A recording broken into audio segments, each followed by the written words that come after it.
the attendance of all who are here and all of you who have made time to tune in.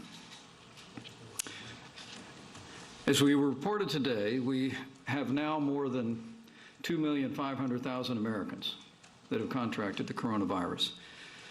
And sadly, we've lost more than 126,000 of our countrymen to this disease.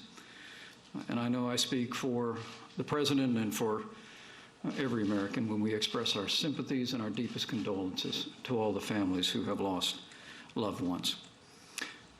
Despite those losses, since the end of our 45 days to slow the spread and the beginning of efforts to open up America, thanks to the cooperation of the American people, the efforts of governors and state health officials, efforts, I want to proudly say, of the entire federal team under the leadership of President Trump, we have made truly remarkable progress in moving our nation forward. We've all seen the encouraging news. America, again, more than 3 million jobs created in the last job report. Retail sales are rolling. And of course, the extraordinary progress in New York, New Jersey, Connecticut, and New Orleans, areas that just a matter of a month ago were struggling under the weight of this pandemic, and now have arrived at a very, very different place. As we stand here today, all 50 states and territories across this country are opening up safely and responsibly. But with cases rising, particularly over the past week throughout the South, President Trump directed our task force to brief the American people on several topics. First, we want to share with you, as Dr. Birx will, what we're seeing in the rise of new cases that today surmounted 40,000 new cases in a single day. Secondly, we want to speak about what we've done and what we are doing at the federal level to support the state efforts, particularly in the states where we see rising cases.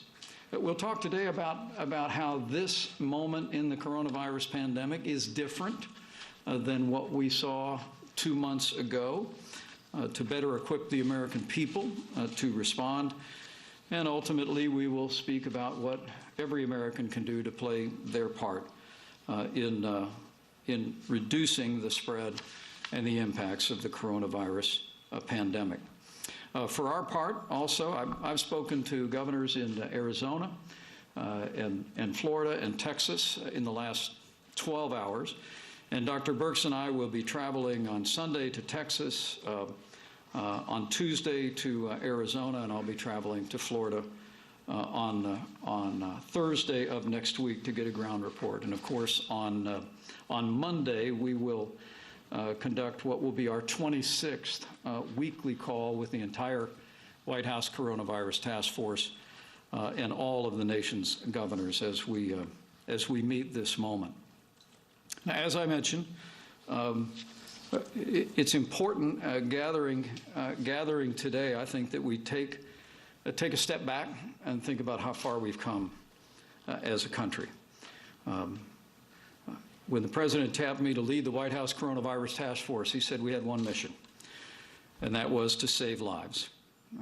President Trump's decision to suspend all travel from China in January, to stand up the White House Coronavirus Task Force, in February to declare a national emergency, to halt travel from Europe and amend travel from other places around the country, all contributed to giving our nation time to stand up a broad-based response, the whole of government response that we spoke about so many times at the podium throughout this pandemic.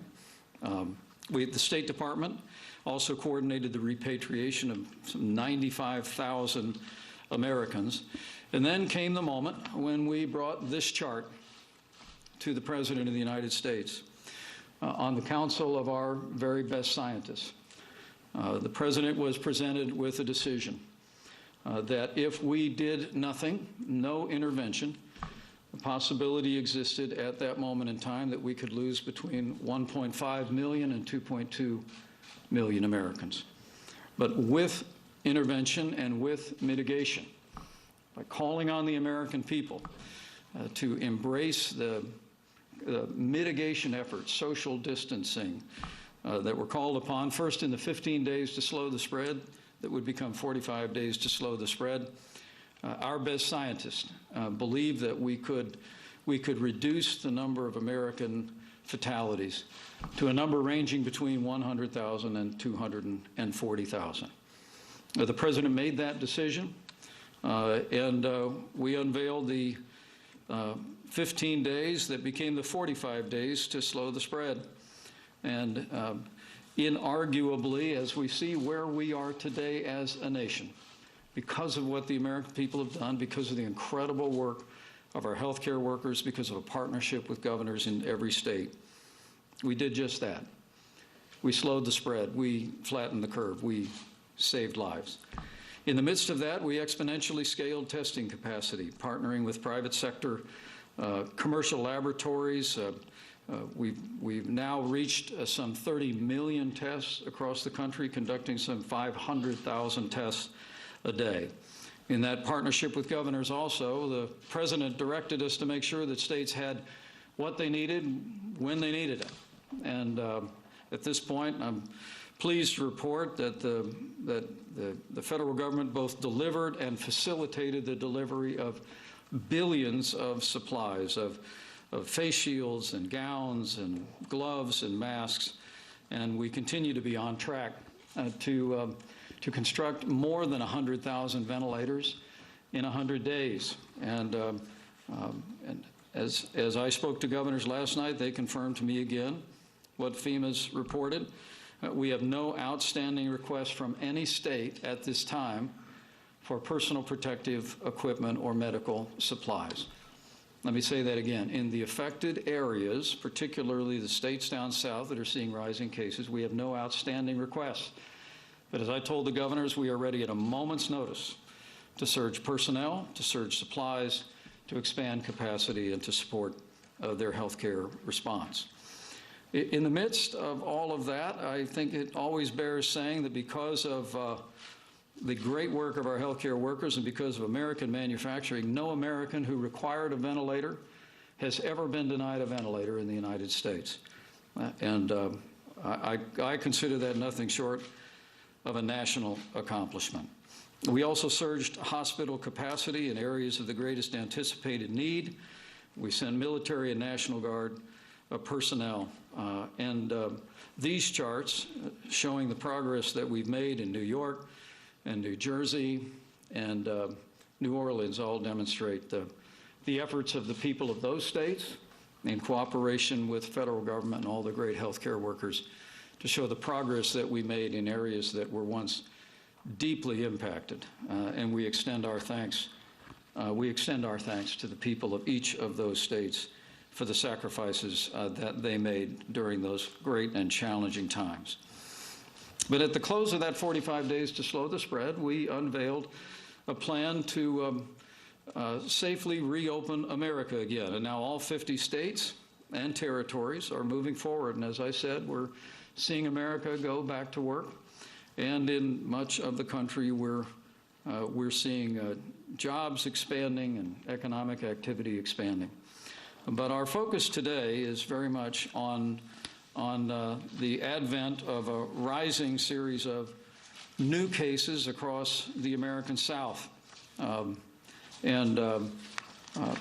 where our first mission was to save lives, once we came out of the 45 days to slow the spread, what our task force has been focused on over the course of the past 2 months is to partner with states to save lives and safely reopen. In fact, we've had some 17 meetings of the White House Coronavirus Task Force in the intervening days since we began the process of opening up America again, and we've been working very closely with states to move that agenda forward. But as the President has made clear, we want to open our economy up. We want to move America forward, even while we take and continue to take the steps necessary to protect lives and the health of the American people. We stand here today because with the rising cases among southern states, President Trump asked us to brief the American people to give details on what we're seeing, what we're doing, and how it's different from 2 months ago. As you may recall, after seeing overall cases drop from a 30,000 a day average in April to 25,000 a day of average in May, the first few weeks of June actually saw cases averaging roughly 20,000 new cases a day. We now have seen cases begin to rise precipitously across the South. In fact, 34 states, let me make sure I've got my numbers exactly right here. As we reported early on, 34 states across the country, though, are experiencing a measure of stability that is a credit to all of the people of those states. Now, when we speak about stability, we are talking about not necessarily states where there are no new cases, but these would be states where there are either no new cases and no rising percentage, or no combination of those two things.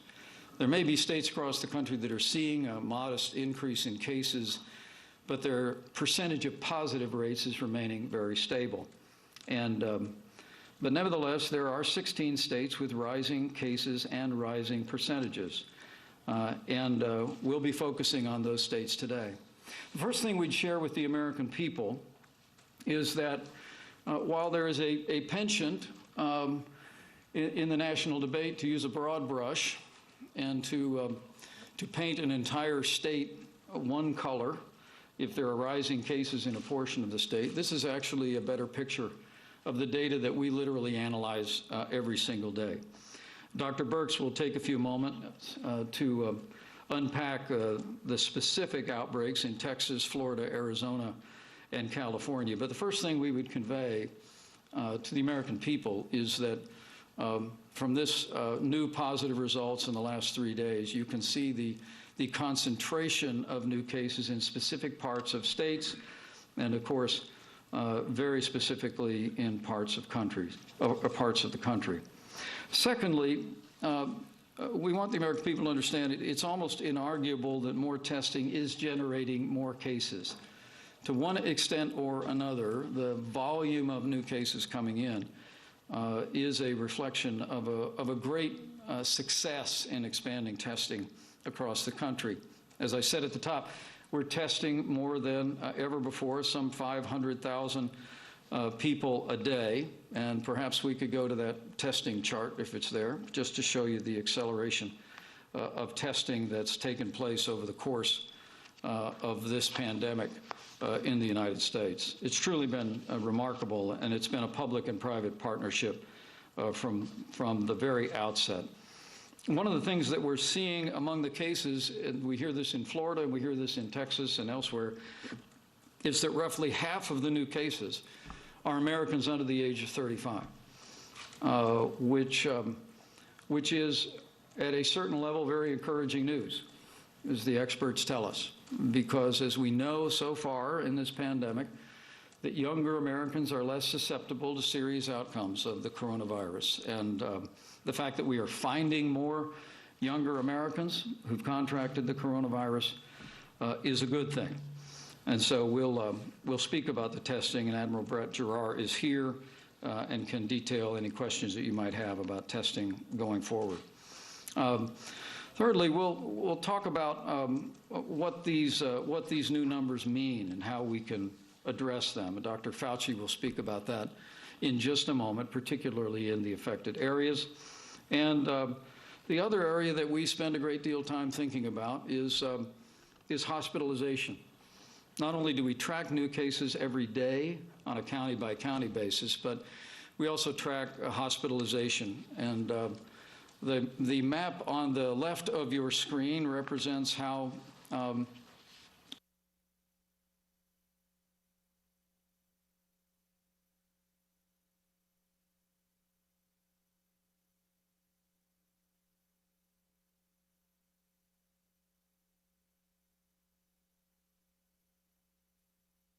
and healthcare workers have the resources and support they need. Again, as in the matter of new cases, you can also see with hospitalization, it's highly focused, highly detailed, and highly specific. Secretary Azar will speak about hospitalization, the work of HHS to make sure that our hospitals around the country have the capacity to meet this moment. But as Dr. Birx may well reflect as well, we are encouraged that where 2 months ago we were seeing some 15% of new cases being hospitalized, now that number is averaging roughly 5% around the country, which is also encouraging news, to say the least. And so while we have 16 states that we're focusing on, again, I would just reiterate to the American people, the most useful thing to know is where it's happening so that you can take the steps necessary to do your part. But rest assured, in our conversations with governors in all of the most impacted states, we continue to be assured that hospital capacity remains strong, and they know the federal government stands ready to provide them with the personal protective equipment or supplies or even expanded capacity and personnel to meet any moment. But at this point in time, we are told that in all of the states most deeply impacted, that hospitalization remains very, very broadly available. Finally, I want to speak about the progress that we've made as a country on the most difficult aspect of this. I said at the beginning that our hearts and our prayers go out to the families who've lost loved ones in the course of the coronavirus pandemic. And I know I speak on behalf of everyone in this country when I extend our sympathies to the more than 126,000 families that have lost loved ones. As the President has said many times, one life lost is too many. But nevertheless, I believe at this point in the course of the pandemic, we can still take some comfort in the fact that fatalities are declining all across the country. There literally was a day 2 months ago this week where we lost 2,500 Americans in a single day. This week, because of the extraordinary work of our healthcare workers, because of the availability of new medicines like remdesivir, new treatments like steroids, and because of the cooperation of the American people, heeding the guidance that we gave at the federal level and state and local officials gave, this week there were 2 days where we lost less than 300 Americans. And you can see from this chart what has been a precipitous decline from some of the worst moments of this pandemic as it impacted areas of New York and New Jersey and the Northeast. Again, I have a heavy heart anytime I recite these numbers, but the fact that we are making progress, reducing the number of Americans that we have lost and are losing, I hope is an encouragement. Because as we see new cases rising, and we're tracking them very carefully, there may be a tendency among the American people to think that we are back to that place that we were 2 months ago, that we're in a time of great losses and great hardship on the American people. The reality is we're in a much better place with the efforts President Trump mobilized at the federal level, with the efforts of this team, this whole of government approach, the efforts of governors across the country, our incredible healthcare workers, and the cooperation of the American people. We're in a much stronger place. The truth is we did slow the spread. We flattened the curve. We were able to stand up the resources and the capacities in our healthcare system to be able to meet this coronavirus in a way that would put the health of all of our country first. We also cared for the most vulnerable and continue to focus resources in testing and supplies on the most vulnerable, seniors with serious underlying conditions.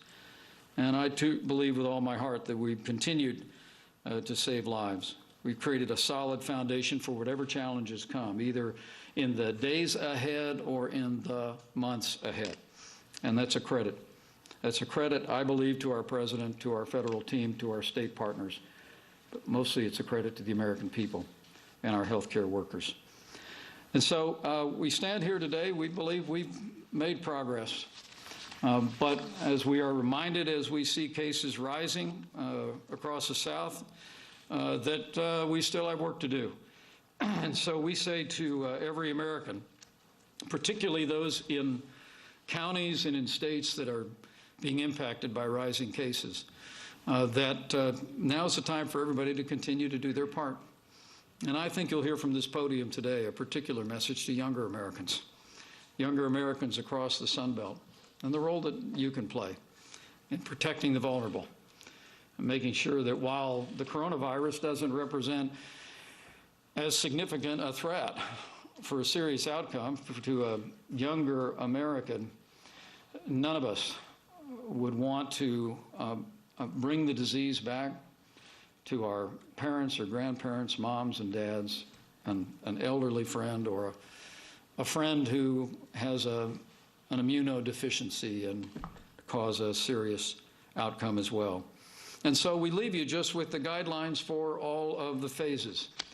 When we put out the guidelines to open up America again, we laid out at the outset guidance for responsible reopening, and states across the country, as I mentioned, are doing just that. 34 states are reopening safely and responsibly and seeing low and steady cases and not seeing a rise in the percentage of positives. And in the 16 states that are being impacted, particularly those that we'll focus on here today, we would just encourage every American to follow the guidelines for all the phases. Continue to practice good hygiene, wash your hands, avoid touching your face, disinfect frequently. People who feel sick should stay home, and when it comes to businesses, social distancing, protective equipment, temperature checks, testing and isolation. These are the guidelines for all of the phases, and they are good practices to implement if you're in a community that's affected, or even if you are not, because we're all in this together. And the progress that we made, that you saw illustrated in those charts in places like New York and New Jersey, Connecticut and New Orleans, was a result of the American people stepping forward, heeding the guidance of federal, state, and local authorities. And we encourage you to continue to do just that.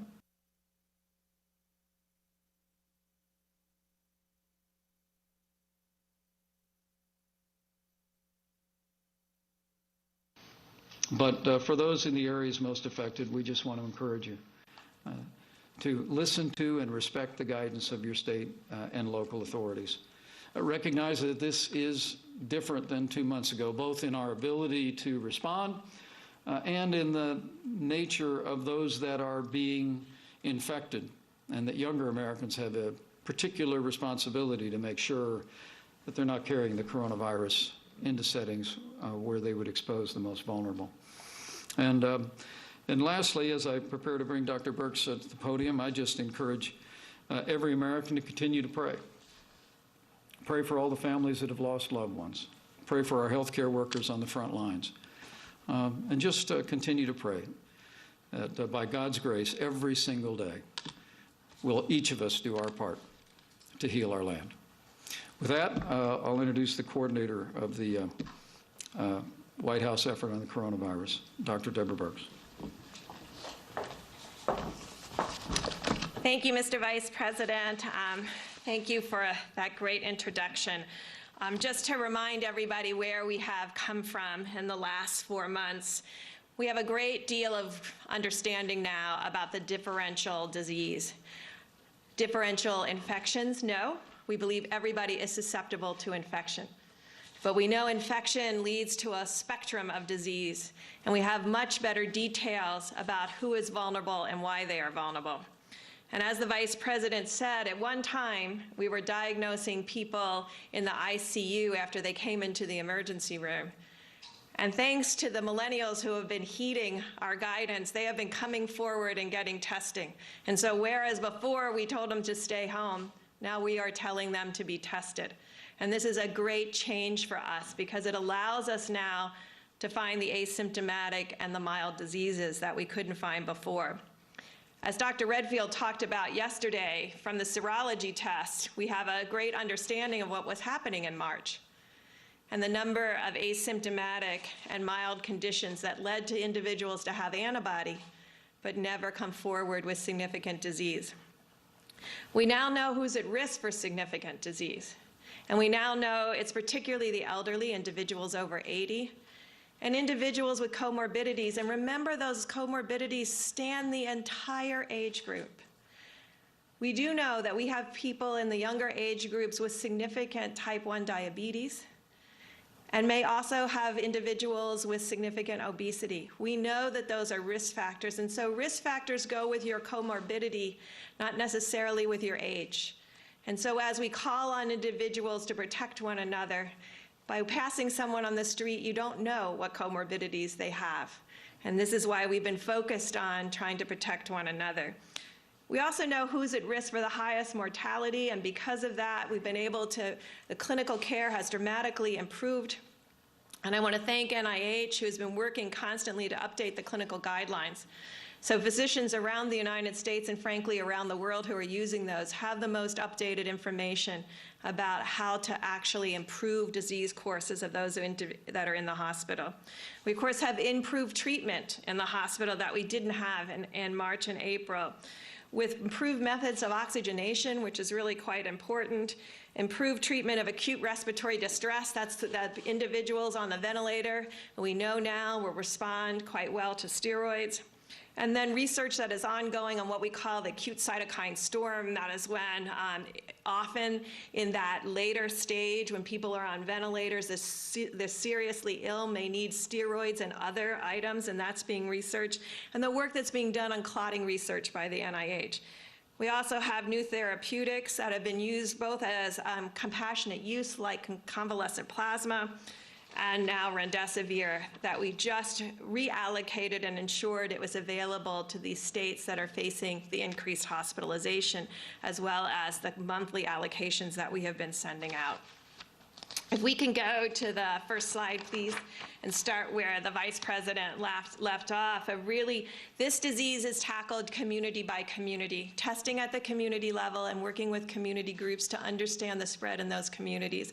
And so we've spent the time to really map this epidemic and new positives down to the level of communities to understand where spread is occurring so that we can match our prevention interventions to those areas. Next slide, please.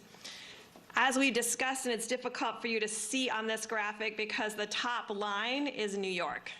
And we should remember where we were and that slope, that early slope that you can see in the case of the New York cases, that rapid acceleration.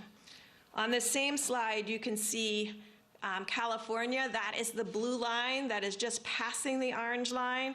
And also on the slide is Texas in green, Florida in orange, and Arizona at the bottom. As dramatic as these slopes are, they are not equivalent to the original acceleration that we saw in New York. That doesn't mean that we aren't absolutely focused on working with the governors in those communities to stop the spread of the virus in those 4 states. Next slide, please. This shows you through the entire country that we're tracking state by state. Now, obviously, this axis is vastly different than the one on the prior slide because that slide included all of the cases in New York City.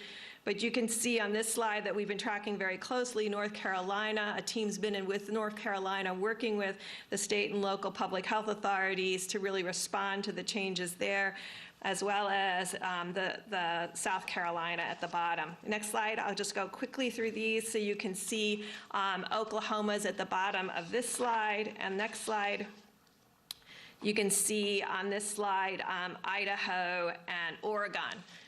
Those are the ones in the light blue and the dark green where you see an inflection in their slopes. These inflection points and understanding when they occur and why they occur are critical for understanding how to prevent the spread. Next slide.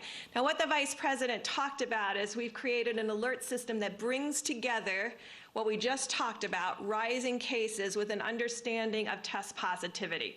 And so this chart, which is difficult for you to see, those states on that far side that have the highest test positive that you can see at the higher level of the graph. Those are the states that we have concerns about because of the rising number of cases and the rising test positive.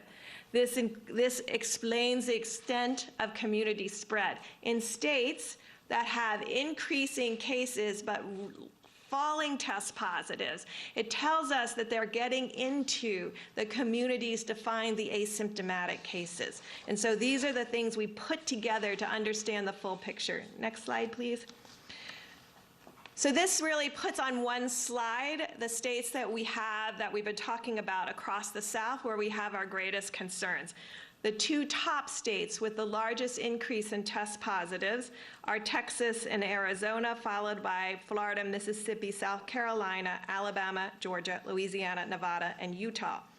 Those last few states are under still 10%, but we're tracking them closely as we look at that individually. Finally, next slide. You can see on this slide, we are tracking, and this is when you hear about, we have a certain 2% or 3% of the counties under specific alerts. So it doesn't matter the size of the county, we're tracking the increase and the rate of increase of new cases at the county level. We currently have about 130 counties out of the 3,100 in the United States in that category. Next slide. Metro level, this shows you the case positivity by the metros and the number of tests that have been done. Next slide. And then this shows you specifically the change over time of test positivity in the largest metros where we have concerns, and this is Austin, Phoenix, Houston, Dallas, San Antonio, Tampa, Orlando, Miami, Riverside, California, and Atlanta at the bottom. And so this is how we continue to integrate data on cases, data on testing, and data on hospitalizations so that we can work with the states for a comprehensive integrated response. Next slide. I know many of you would be interested in seeing how high the test positivity rate became in April and March and April. So that top line is New York City Metro, and you can see it reached over 50% on a series of days for almost 2 weeks. 50% of the tests were positive for COVID-19.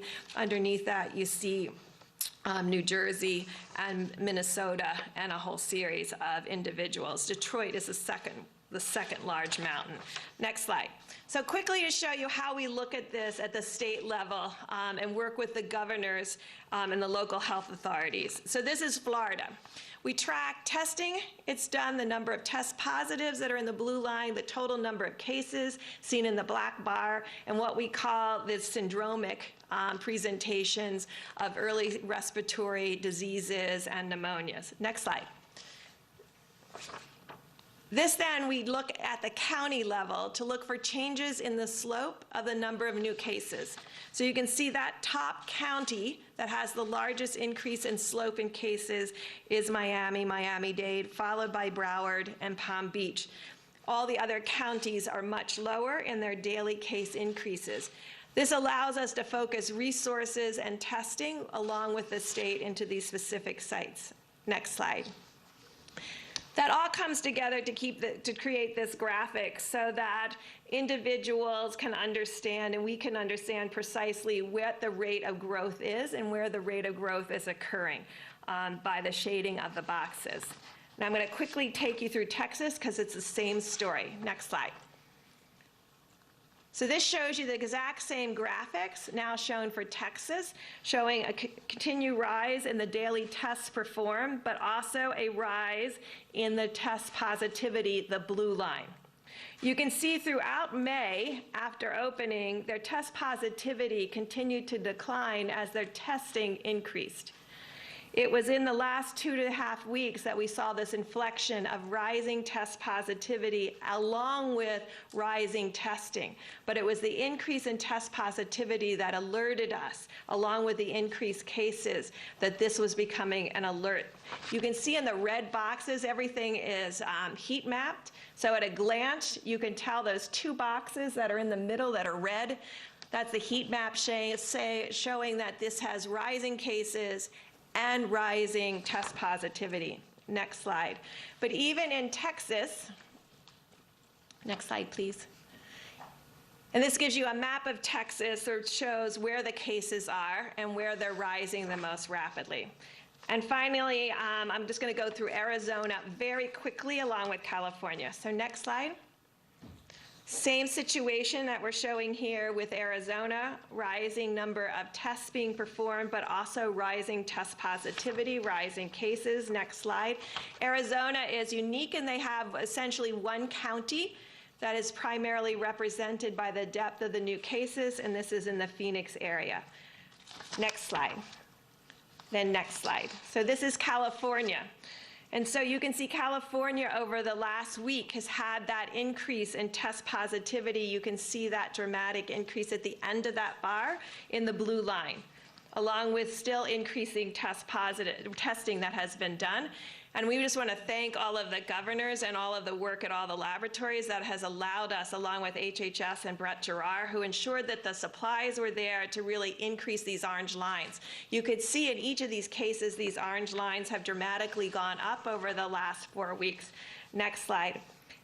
And like New Mexico, the primary infections right now in California at the highest level are in the LA area.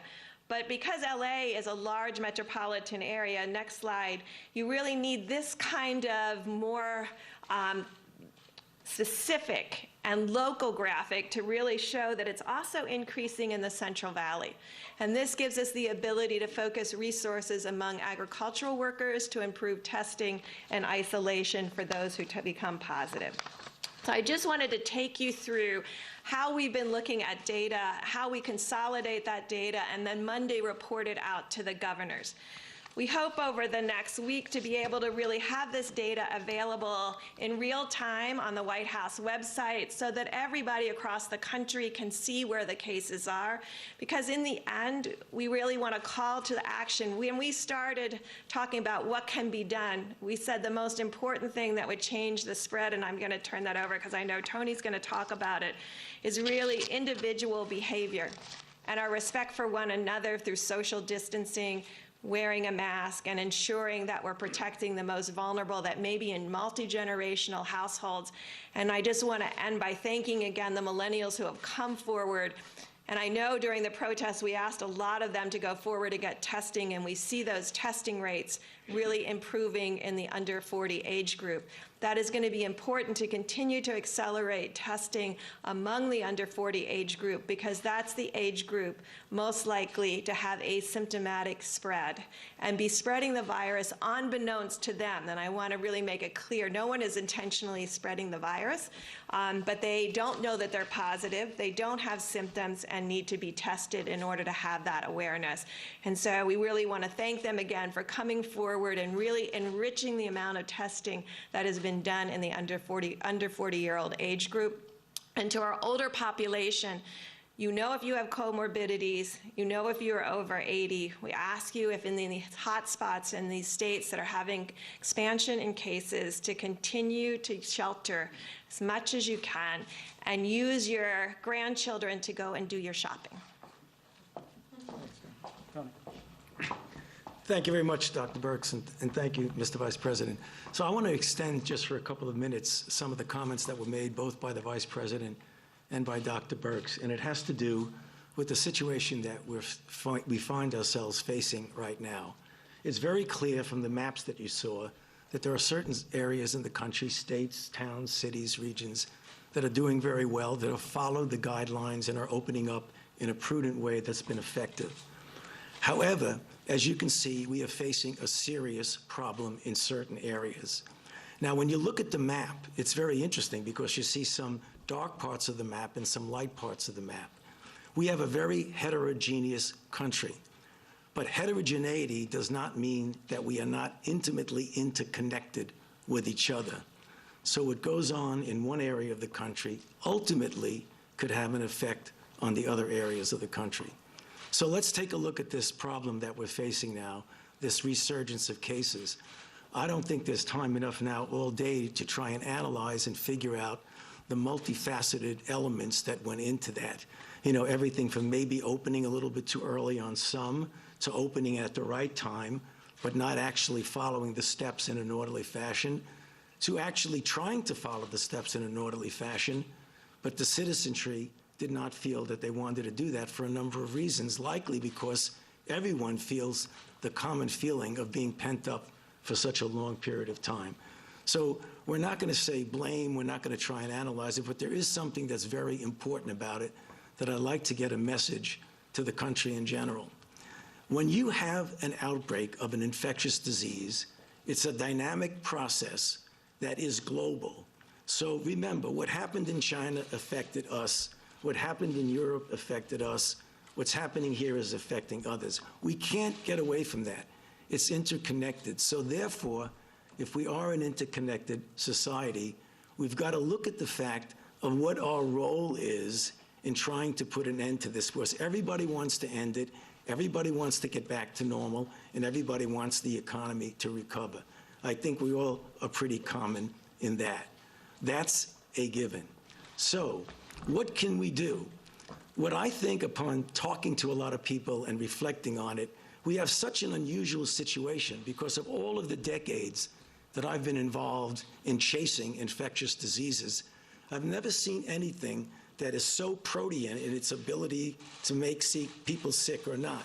There's no other infectious disease that goes from 40% of the people having no symptoms to some having mild symptoms, to some having severe, some requiring staying at home for weeks, some going to the hospital, some getting intensive care, some getting intubated, some getting ventilated, and some dying. So that depending on where you are in that spectrum, you have a different attitude to this particular thing. But anyone who gets infected or is at risk of getting infected, to a greater or lesser degree, is part of the dynamic process of the outbreak. And I know, because I can understand when I was at a stage in my life when I said, well, I'm invulnerable, so I'm going to take a risk. I think what we're missing in this is something that we've never faced before, is that a risk for you is not just isolated to you. Because if you get infected, you are part, innocently or inadvertently, of propagating the dynamic process of a pandemic. Because the chances are that if you get infected, that you're going to infect someone else. And although you may feel well, and because we know, if you look at the numbers that you'll probably hear later on, the overwhelming majority now of people getting infected are young people, likely the people that you see in the clips and in the paper who are out in crowds enjoying themselves, understandably. No blame there, understandably. But the thing that you really need to realize, that when you do that, you are part of a process. So if you get infected, you will infect someone else who clearly will infect someone else. We know that happens because the reproduction element of the virus is not less than one. So people are infecting other people. And then ultimately you will infect someone who's vulnerable. Now that may be somebody's grandmother, grandfather, uncle who's on chemotherapy, aunt who's on radiation or chemotherapy, or a child who has leukemia. So there is what I call, and again, I just want to bring this out without making it seem that anybody's at fault. You have an individual responsibility to yourself, but you have a societal responsibility. Because if we want to end this outbreak, really end it, and then hopefully when a vaccine comes and puts the nail in the coffin, we've got to realize that we are part of the process. So when the Vice President went back, pulling back a couple of months ago, when we showed about the guidelines to safely reopen the country, we've got to make sure we drop back a few yards and think about that this is part of a process that we can be either part of the solution or part of the problem. So I just want to make a plea with people when they understand the stress that they're under as we try to tackle not only those states, but the light-colored part of the country. Even though they've done well, they may have gotten hit badly like New York and then came down, or they may not have gotten hit badly at all. They are vulnerable. If we don't extinguish the outbreak, sooner or later, even ones that are doing well are going to be vulnerable to the spread. So we need to take that into account because we are all in it together, and the only way we're going to end it is by ending it together. Thank you. Secretary. Well, first, thank you all for joining us here at HHS to update the American people. I want to begin by thanking everyone around the country working to defeat this virus. All of the healthcare providers on the front lines, those working to reopen our economy safely, the American people who have sacrificed so much in this fight, and the incredible members of our HHS team who've been working tirelessly to protect the health and well-being of all Americans. Before covering today's topic, I want to mention a major milestone for global health yesterday. The end of the second largest Ebola outbreak in history in the Eastern Democratic Republic of the Congo. We congratulate the Congolese government and all of the healthcare workers and community members involved, some of whom I had the chance to meet and thank in the DRC last fall. Under President Trump, the United States was proud to play a bigger role in this major public health victory than any other single nation. And now, thanks to the President and the Vice President's leadership and the hard work of our team, America has never been readier to combat COVID-19. We've built up our readiness under the strategy we developed to address surges, save lives, and in time defeat the virus. We're in a much stronger position to support states, hospitals, and individuals as they fight back. There are 6 parts to the strategy: surveillance, testing, containment, healthcare capacity, therapeutics, and vaccines. First, we've been strengthening surveillance so that we can be aware of and respond to surges. That means, for instance, being able to track more cases among younger Americans that we never would have caught earlier in the pandemic. Second, we have the world's greatest testing capabilities, enabling us to confirm the presence of the virus when it crops up, and we're confident that capacity will continue to rise in the coming months. Third, states are building the capacity to track and contain outbreaks of the virus. With federal help, many states have substantially expanded their own capabilities, and we're deploying knowledgeable, experienced CDC and HHS public health teams to the areas now seeing increases, with a focus on community testing and community-based interventions. Fourth, we're helping healthcare systems secure sufficient capacity and supplies. We've dramatically expanded American manufacturing of PPE, and the FDA has authorized new technologies to sterilize equipment for reuse. We've spoken with hospitals and states that are building up their own PPE reserves, many of them getting up to 60 or 90 days of supplies. Through the Strategic National Stockpile, we have far more visibility into the supply needs across the country, including centralized coordination capabilities that we lacked just a few short months ago. Visiting healthcare providers around the country, I've seen how they're adapting to bring patients back while taking appropriate precautions. America's hospitals are ready to get back to business while maintaining their readiness for COVID-19. The fifth and sixth elements of this strategy are thanks to the President's Operation Warp Speed. We now have promising therapeutics that are benefiting tens of thousands of American patients and in all likelihood have already saved thousands of lives. We've identified 2 very promising pharmaceutical treatments, remdesivir and dexamethasone. As of today, we've allocated more than 120,000 courses of remdesivir to all of the 50 states. We've added dexamethasone, a very low-cost steroid, to our treatment guidelines, and we believe it's reasonable to assume that other corticosteroids, which may be more readily accessible in some places, would have similar immunological effects. Another promising therapeutic, convalescent plasma, has been used to treat more than 25,000 Americans in nearly 3,000 sites across the country.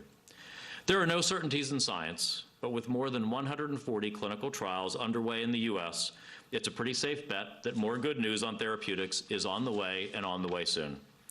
Finally, we've announced large investments to support 3 different vaccine candidates all the way through to manufacturing. These candidates are now in human clinical trials, some with the potential to start delivering safe and effective doses before the end of the year, and we'll be adding support for several more candidates. We're expanding manufacturing capacity and already making the vials, needles, and syringes that we may need. Our capabilities have grown exponentially in the time allowed by the patriotic sacrifices of the American people. We have a much better grasp of the virus, as Dr. Birx said, and much more data with which to model it. With that data, as you've heard today, we can focus on local trends. We have some very concerning hotspots, and we can track when other hotspots emerge, as we expect they may. We're focused on the states and the counties within those states. Just 3% of counties that represent hotspots. It's important for the American people to be aware of this variability and variation across the country. Americans need to understand their local trends because we want to help people make the right decisions for themselves. Making decisions for yourself has to be based on 3 axes of risk, as our Surgeon General taught us in March. You want to assess where you are, who you are and whom you live with, and what activity you're thinking about doing. There are gradations of risk within each of these axes. Going to an outdoor restaurant in Montana is a great deal different from a crowded indoor bar in Houston. When you interact with fewer people in an activity, when you interact with them for a shorter period of time, your risk is reduced. And individuals can balance these kinds of factors. What I've laid out today is remarkable progress by the President's administration, and a particular credit to the team here at HHS. We've got a lot of work ahead of us, but Americans can be confident that we have a rock-solid foundation to help us get safely back to work, back to school, back to worship, and back to health care while we tackle surges of the virus where they occur. Thanks to President Trump's leadership, we've got the capabilities, the knowledge, and the strategy to protect Americans' lives and their livelihoods at the same time. And every American should feel proud of that. Thank you. Great. Great. That up, we will have continuing coverage of the coronavirus pandemic tonight at 5 and 6. See you then.